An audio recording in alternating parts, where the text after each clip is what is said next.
Hello વિદ્યાર્થી મિત્રો, તમારું સ્વાગત છે. આપણે લઈએ છીએ ધોરણ 10 ગણિત અને એની અંદર પ્રકરણ 2 બહુપદીઓ. અને આ પ્રકરણમાં આપણે સ્વાધ્યાય 2.2 એમાં આપણે દાખલા પહેલાનો ત્રીજો દાખલો લેવાનો છે. જો તમારા પાઠ્યપુસ્તકની અંદર પાના નંબર 19 ઉપર આ સ્વાધ્યાય 2.2 આપ્યું છે અને એમાં પહેલા દાખલાનો ત્રીજો પેટા વિભાગ આપણે લેવાનો છે. એમાં સૂચના છે કે નીચે દર્શાવેલ દ્વિઘાત બહુપદીઓના શૂન્યો શોધો અને એમના શૂન્યો અને સહગુણકો વચ્ચેનો સંબંધ ચકાસો. એમાં આપણે ત્રીજો પેટા વિભાગ લઈએ છીએ. દાખલા પહેલાનો ત્રીજો.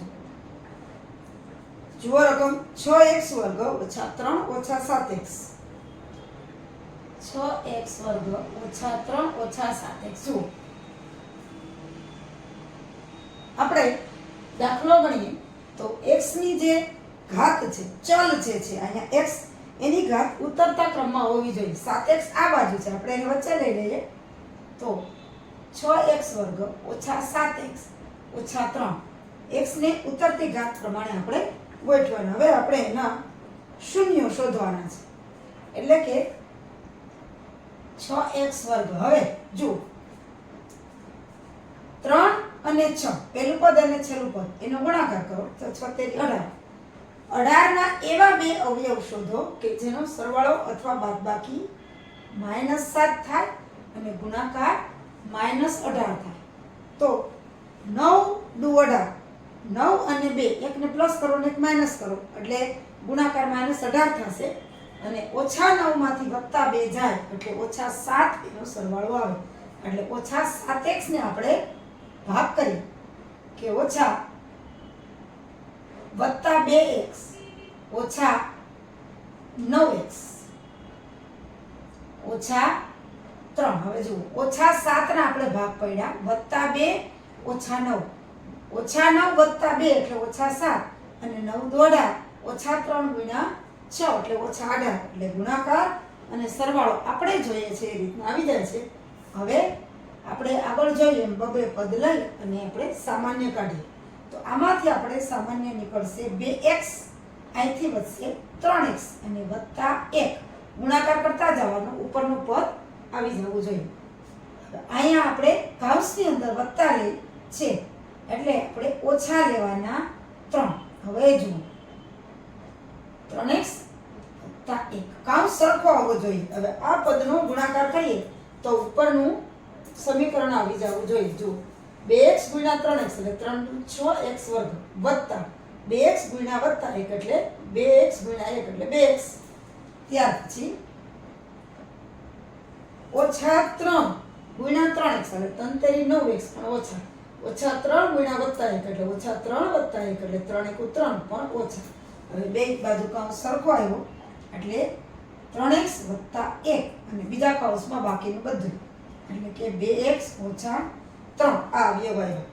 હવે આપણે 6x વર્ગ ઓછા 7x ઓછા 3 બરાબર 0 લેતા શું થાય તો કે 3x વત્તા 1 અને 2x ઓછા 3 બરાબર 0. આ બે અવયવ બરાબર 0 આવે એટલે કે 3x વત્તા 1 બરાબર 0 અને 2x ઓછા 3 બરાબર 0, બે બરાબર 0 આવે. હવે 3x વત્તા 1 બરાબર 0, 2x ઓછા 3 બરાબર 0. આ બે આ જે બહુપદી છે એના અવયવ છે તો આપણે લઈએ કે 3x વત્તા 1 બરાબર 0. હવે x ની કિંમત આપણે લઈએ તો 3x બરાબર 1 સામેની બાજુ જાય એટલે ઓછા 1 અને x બરાબર ઓછા 1 ના છેદમાં 3. એવી જ રીતે આપણે 2x ઓછા 3 કે 2x ઓછા 3 બરાબર 0 તો 2x બરાબર ઓછા 3 સામેની બાજુ જશે તો વત્તા 3 અને તેથી x બરાબર 3 ના છેદમાં 2. આવી રીતના આપણને શૂન્ય મળે. આપણને કીધું હતું પહેલા કે શૂન્ય શોધો તો શૂન્ય આવ્યા -1/3 અને 3/2. હવે શૂન્ય અને સહગુણકો વચ્ચેનો સંબંધ. હવે શૂન્યનો સરવાળો. શૂન્યનો સરવાળો તો -1/3 વત્તા 3/2. લઘુત્તમ સાધારણ અવયવ આવશે અહીંયા 6. એટલે કે 2 આને ગુણશે 3 દુ 6, 2 તેરી 6, 2 1 ને ગુણશે 3 આને ગુણશે એટલે -2 × 2 વત્તા 3 તેરી 9 ના છેદમાં 3 દુ 6 એટલે કે -2 વત્તા 9 એટલે 7 ના છેદમાં 6. આ શું છે? શૂન્યોનો સરવાળો.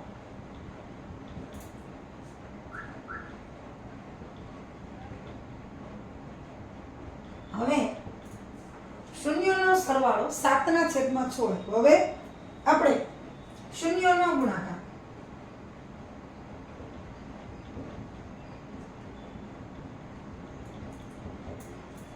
શૂન્ય છે -1/3 ગુણ્યા 3/2 એટલે કે શૂન્યનો ગુણાકાર ઓછા અંશનો ગુણાકાર 3 × 3 અને છેદમાં 3 દુ 6. ઉપર 3 ને નીચે 6 છે એટલે છેદ ઉડશે 3 × 3 3 દુ 6 એટલે આવશે -1/2. તો આપણે લખીએ કે શૂન્યનો ગુણાકાર -1/2. આવી રીતના ગુણાકાર અને સરવાળો આવે છે. હવે આપણું જે સમીકરણ છે કે 6x² -7x -3 ને વ્યાપક બહુપદી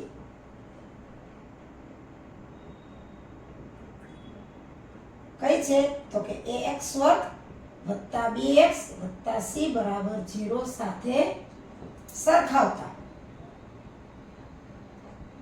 આપણે a b અને c ની કિંમત કાઢવી પડશે. એની સાથે આપણે સરખાવીએ તો a બરાબર આવશે 6, b બરાબર આવશે -7 અને c બરાબર -3. હવે આપણે જે સૂત્ર છે વ્યાપક સ્વરૂપ પ્રમાણે એ પ્રમાણે શૂન્યનો સરવાળો અને ગુણાકાર જોઈએ. તો શૂન્યનો સરવાળો આપણને ખબર છે કે -b/a. તો આપણે અહીંયા સૂત્ર પ્રમાણે શૂન્યનો સરવાળો માઈનસ b છે -7 એટલે -7 ના છેદમાં a છે 6. તો શૂન્યનો સરવાળો 7/6 ઓછે ઓછે વત્તા આપણે જે શૂન્ય શોધીને એનો સરવાળો લીધો એ જ આ પ્રમાણે કિંમત છે. એટલે કે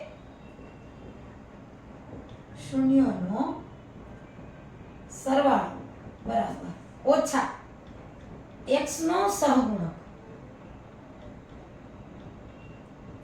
અને છેદમાં x² નો સહગુણક. આપણે જે રીતે લઈએ છીએ હવે એ જ રીતે આપણે જોઈએ તો શૂન્યનો ગુણાકાર. તો શૂન્યનો ગુણાકાર આપણી પાસે છે કે c/a. તો શૂન્યનો ગુણાકાર આપણી પાસે c અચળ પર -3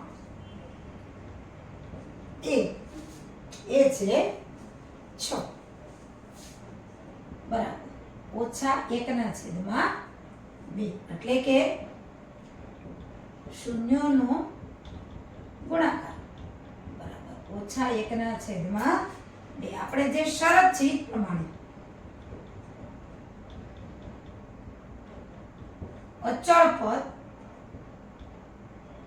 એના છેદમાં x² નો સહગુણક. આપણે શૂન્ય શોધીને ગુણાકાર કર્યો તોય સરવાળો આ જ રીતે આવે છે અને શૂન્ય શોધીને સરવાળો કર્યો તો પણ આ જ રીતે આવે છે 7/6 અને શૂન્યનો ગુણાકાર પણ આ જ રીતે આવે છે અને સૂત્ર પ્રમાણે પણ આ જ રીતે આવે છે. હવે આપણે લેશું પેલા દાખલાનો ચોથો પેટાળીમાં 4u² + 8u. અહીંયા ચલ છે u છે 4u² + 8u ચલ છે u છે. હવે એના અવયવ અચળ પદ આમાં છે જ નહીં. 4u સામાન્ય નીકળશે, અહીંયા આવશે u + 2 ગુણાકાર કરી લે તો ઉપરનું પદ આવવું જોઈએ. 4u × u એટલે 4u², 4u × 2 એટલે 4 દુ 8u. હવે 4u² + 8u બરાબર 0 લેતા એના અવયવ બરાબર પણ 0 થશે.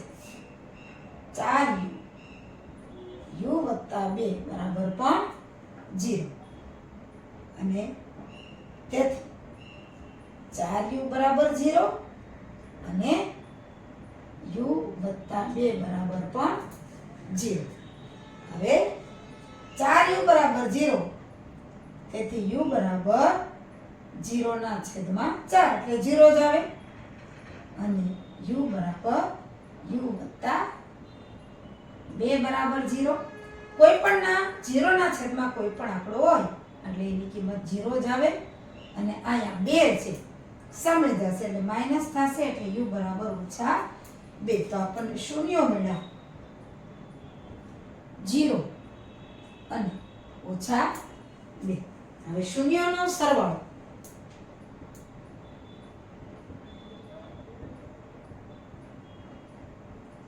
શૂન્યનો સરવાળો 0 + -2 એટલે કે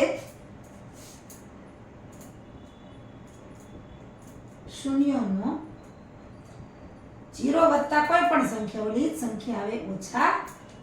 હવે એ જ રીતે શૂન્યનો ગુણાકાર લઈએ.